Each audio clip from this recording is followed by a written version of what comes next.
Red Queen, London, England. North and South by Elizabeth Gaskell. Chapter 21. The Dark Night. On earth is known to none the smile that is not sister to a tear. Eliot. Margaret and her father walked home. The night was fine, the streets clean, and with her pretty white silk, like Leesy Lindsay's gown of green satin in the ballad, kilted up to her knee, she was off with her father, ready to dance along with the excitement of the cool, fresh night air. I rather think Thornton is not quite easy in his mind about this strike. He seemed very anxious tonight. I should wonder if he were not. But he spoke with his usual coolness to the others when they suggested different things just before we came away. So he did after dinner as well. It would take a good deal to stir him from his cool manner of speaking, but his face strikes me as anxious. I should be if I were he. He must know of the growing anger and hardly smothered hatred of his work-people, who all look upon him as what the Bible calls a hard man, not so much unjust as unfeeling, clear in judgment, standing upon his rights as no human being ought to stand, considering what we and all our petty rights are in the sight of the Almighty. I am glad you think he looks anxious. When I remember Boucher's half-mad words and ways, I cannot bear to think how coolly Mr. Thornton spoke. In the first place, I am not so convinced as you are about that man Boucher's utter distress. For the moment he was badly off, I don't doubt. But there is always a mysterious supply of money from these unions, and from what you said, it was evident the man was of a passionate, demonstrative nature, and gave strong expression to all he felt. Oh, papa! Well, I only want you to do justice to Mr. Thornton, who is, I suspect, of an exactly opposite nature, a man who is far too proud to show his feelings. Just the character I should have thought beforehand you would have admired, Margaret.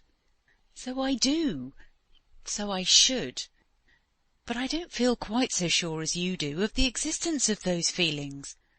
He is a man of great strength of character, of unusual intellect considering the few advantages he has had. Not so few. He has led a practical life from a very early age, has been called upon to exercise judgment and self-control. All that develops one part of the intellect. To be sure, he needs some of the knowledge of the past, which gives the truest basis for conjecture as to the future. But he knows this need. He perceives it, and that is something. You are quite prejudiced against Mr. Thornton, Margaret. He is the first specimen of a manufacturer, of a person engaged in trade, that I had ever the opportunity of studying, papa. He is my first olive. Let me make a face while I swallow it. I know he is good of his kind, and by I shall like the kind. I rather think I am already beginning to do so. I was very much interested by what the gentlemen were talking about, although I did not understand half of it. I was quite sorry when Miss Thornton came to take me to the other end of the room, saying she was sure I should be uncomfortable at being the only lady among so many gentlemen. I had never thought about it, I was so busy listening. And the ladies were so dull, papa. Oh, so dull! Yet I think it was clever too. It reminded me of our old game of having each so many nouns to introduce into a sentence. What do you mean, child? Asked Mr. Hale. Why, they took nouns that were signs of things which gave evidence of wealth, housekeepers, under-gardeners, extent of glass, valuable lace, diamonds, and all such things, and each one formed her speech so as to bring them all in the prettiest accidental manner possible. You will be as proud of your one servant when you get her, if all is true about her that Mrs. Thornton says. To be sure I shall. I felt like a great hypocrite to-night, sitting there in my white silk gown, with my idle hands before me, when I remembered all the good thorough housework they had done to-day. They took me for a fine lady, I'm sure. Even I was mistaken enough to think you looked like a lady, my dear, said Mr. Hale, quietly smiling. But smiles were changed to white and trembling looks when they saw Dixon's face as she opened the door. "Oh, master! Oh, Miss Margaret! Thank God you are come! Dr. Donaldson is here. The servant next door went for him, for the charwoman is gone home. She's better now, but, oh, sir, I thought she'd have died an hour ago." Mr. Hale caught Margaret's arm to steady himself from falling. He looked at her face, and saw an expression upon it of surprise and extremest sorrow, but not the agony of terror that contracted his own unprepared heart. She knew more than he did, and yet she listened with that hopeless expression of awed apprehension. "Oh, I should not have left her, wicked daughter that I am!" moaned forth Margaret, as she supported her trembling father's hasty steps upstairs. Dr. Donaldson met them on the landing.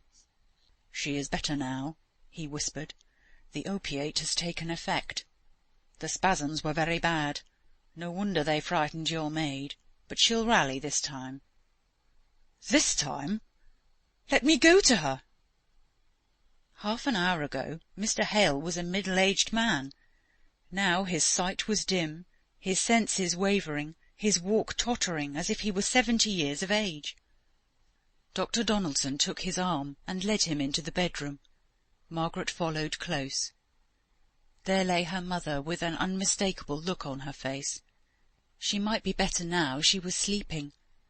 But death had signed her for his own, and it was clear that ere long he would return to take possession. Mr. Hale looked at her for some time without a word. Then he began to shake all over, and turning away from Dr. Donaldson's anxious care, he groped to find the door. He could not see it, although several candles brought in the sudden affright were burning and flaming there. He staggered into the drawing-room and felt about for a chair. Dr. Donaldson wheeled one to him and placed him in it. He felt his pulse. "Speak to him, Miss Hale. We must rouse him." "Papa!" said Margaret, with a crying voice that was wild with pain. "Papa, speak to me!" The speculation came again into his eyes, and he made a great effort. "Margaret, did you know of this? Oh, it was cruel of you." "No, sir, it was not cruel," replied Dr. Donaldson with quick decision. "Miss Hale acted under my directions. There may have been a mistake, but it was not cruel. Your wife will be a different creature tomorrow, I trust. She has had spasms, as I anticipated, though I did not tell Miss Hale of my apprehensions. She has taken the opiate I brought with me. She will have a good long sleep, and tomorrow that look which has alarmed you so much will have passed away." "But not the disease?" Dr. Donaldson glanced at Margaret. Her bent head, her face raised with no appeal for a temporary reprieve, showed that quick observer of human nature that she thought it better that the whole truth should be told. "Not the disease. We cannot touch the disease with all our poor vaunted skill. We can only delay its progress, alleviate the pain it causes. Be a man, sir, a Christian. Have faith in the immortality of the soul, which no pain, no mortal disease can assail or touch." But all the reply he got was in the choked words, "You have never been married, Dr. Donaldson. You do not know what it is," and in the deep, manly sobs which went through the stillness of the night like heavy pulses of agony. Margaret knelt by him, caressing him with tearful caresses. No one, not even Dr. Donaldson, knew how the time went by. Mr. Hale was the first to dare speak of the necessities of the present moment. "What must we do?" asked he. "Tell us both. Margaret is my staff, my right hand." Dr. Donaldson gave his clear, sensible directions. No fear for to-night, nay, even peace for to-morrow, and for many days yet, but no enduring hope of recovery. He advised Mr. Hale to go to bed, and leave only one to watch the slumber, which he hoped would be undisturbed. He promised to come again early in the morning, and with a warm and kindly shake of the hand he left them. They spoke but few words. They were too much exhausted by their terror to do more than decide upon the immediate course of action. Mr. Hale was resolved to sit up through the night, and all that Margaret could do was to prevail upon him to rest on the drawing-room sofa. Dixon stoutly and bluntly refused to go to bed, and as for Margaret, it was simply impossible that she should leave her mother, let all the doctors in the world speak of husbanding resources, and one watcher only being required. So Dixon sat and stared and winked and drooped and picked herself up again with a jerk, and finally gave up the battle and fairly snored. Margaret had taken off her gown and tossed it aside with a sort of impatient disgust, and put on her dressing-gown. She felt as if she never could sleep again, as if her whole senses were acutely vital, and all endued with double keenness for the purposes of watching. Every sight and sound, nay, even every thought, touched some nerve to the very quick. For more than 2 hours she heard her father's restless movements in the next room. He came perpetually to the door of her mother's chamber, pausing there to listen till she, not hearing his close unseen presence, went and opened it to tell him how all went on, in reply to questions his baked lips could hardly form. At last he too fell asleep, and all the house was still.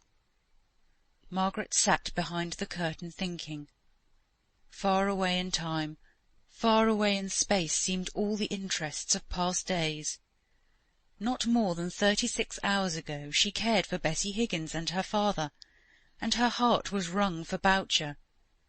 Now that was all like a dreaming memory of some former life. Everything that had passed out of doors seemed dissevered from her mother, and therefore unreal. Even Harley Street appeared more distinct. There she remembered, as if it were yesterday, how she had pleased herself with tracing out her mother's features in her Aunt Shaw's face, and how letters had come, making her dwell on the thoughts of home with all the longing of love. Helston itself was in the dim past. The dull grey days of the preceding winter and spring, so eventless and monotonous, seemed more associated with what she cared for now above all price. She would fain have caught at the skirts of that departing time, and prayed it to return, and give her back what she had too little valued while it was yet in her possession.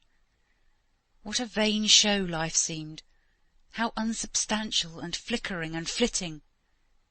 It was as if from some aerial belfry, high up above the stir and jar of the earth, there was a bell continually tolling. All are shadows, all are passing, all is past. And when the morning dawned cool and grey, like many a happier morning before, when Margaret looked one by one at the sleepers, it seemed as if the terrible night were unreal as a dream. It too was a shadow, it too was past. Mrs. Hale herself was not aware when she awoke how ill she had been the night before. She was rather surprised at Dr. Donaldson's early visit, and perplexed by the anxious faces of husband and child. She consented to remain in bed that day, saying she certainly was tired, but the next she insisted on getting up, and Dr. Donaldson gave his consent to her returning into the drawing-room. She was restless and uncomfortable in every position, and before night she became very feverish. Mr. Hale was utterly listless, and incapable of deciding on anything. "What can we do to spare mamma such another night?" asked Margaret on the third day. "It is, to a certain degree, the reaction after the powerful opiates I have been obliged to use. It is more painful for you to see than for her to bear, I believe. But I think if we could get a water-bed it might be a good thing. Not but what she will be better to-morrow. Pretty much like herself, as she was before this attack. Still, I should like her to have a water-bed. Mrs. Thornton has one, I know. I'll try and call there this afternoon." "Stay," said he, his eye catching on Margaret's face, blanched with watching in a sick-room. "I'm not sure whether I can go. I've a long round to take. It would do you no harm to have a brisk walk to Marlborough Street, and ask Mrs. Thornton if she can spare it." "Certainly," said Margaret. "I could go while mamma is asleep this afternoon. I'm sure Mrs. Thornton would lend it to us." Dr. Donaldson's experience told them rightly. Mrs. Hale seemed to shake off the consequences of her attack, and look brighter and better this afternoon than Margaret had ever hoped to see her again.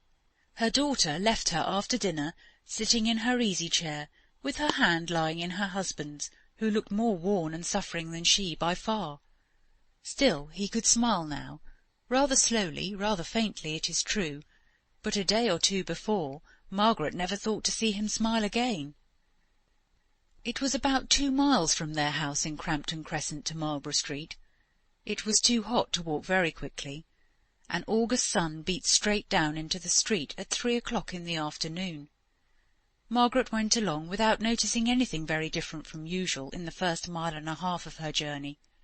She was absorbed in her own thoughts, and had learnt by this time to thread her way through the irregular stream of human beings that flowed through Milton streets. But by and by she was struck with an unusual heaving among the mass of people in the crowded road on which she was entering. They did not appear to be moving on so much as talking and listening and buzzing with excitement, without much stirring from the spot where they might happen to be. Still, as they made way for her, and wrapped up in the purpose of her errand and the necessities that suggested it, she was less quick of observation than she might have been if her mind had been at ease. She had got into Marlborough Street before the full conviction forced itself upon her that there was a restless, oppressive sense of irritation abroad among the people, a thunderous atmosphere, morally as well as physically, around her. From every narrow lane opening out on Marlborough Street came up a low, distant roar, as of myriads of fierce, indignant voices. The inhabitants of each poor, squalid dwelling were gathered round the doors and windows, if indeed they were not actually standing in the middle of the narrow ways, all with looks intent towards one point. Marlborough Street itself was the focus of all those human eyes, that betrayed intensest interest of various kinds, some fierce with anger, some lowering with relentless threats, some dilated with fear or imploring entreaty. And as Margaret reached the small side entrance by the folding doors in the great dead wall of Marlborough Mill Yard, and waited the porter's answer to the bell, she looked round and heard the first long, far-off roll of the tempest, saw the first slow surging wave of the dark crowd come, with its threatening crest, tumble over and retreat at the far end of the street, which a moment ago seemed so full of repressed noise, but which now was ominously still. All these circumstances forced themselves on Margaret's notice, but did not sink down into her preoccupied heart. She did not know what they meant, what was their deep significance, while she did know, did feel, the keen, sharp pressure of the knife that was soon to stab her through and through by leaving her motherless. She was trying to realize that, in order that, when it came, she might be ready to comfort her father. The porter opened the door cautiously, not nearly wide enough to admit her. "It's you, is it, ma'am?" said he, drawing a long breath, and widening the entrance, but still not opening it fully. Margaret went in. He hastily bolted it behind her. "The folk are all coming up here, I reckon?" asked he. "I don't know. Something unusual seemed going on, but this street is quite empty, I think." She went across the yard and up the steps to the house door. There was no near sound, no steam engine at work with beat and pant, no click of machinery or mingling and clashing of many sharp voices, but far away the ominous gathering roar, deep clamouring. End of chapter 21.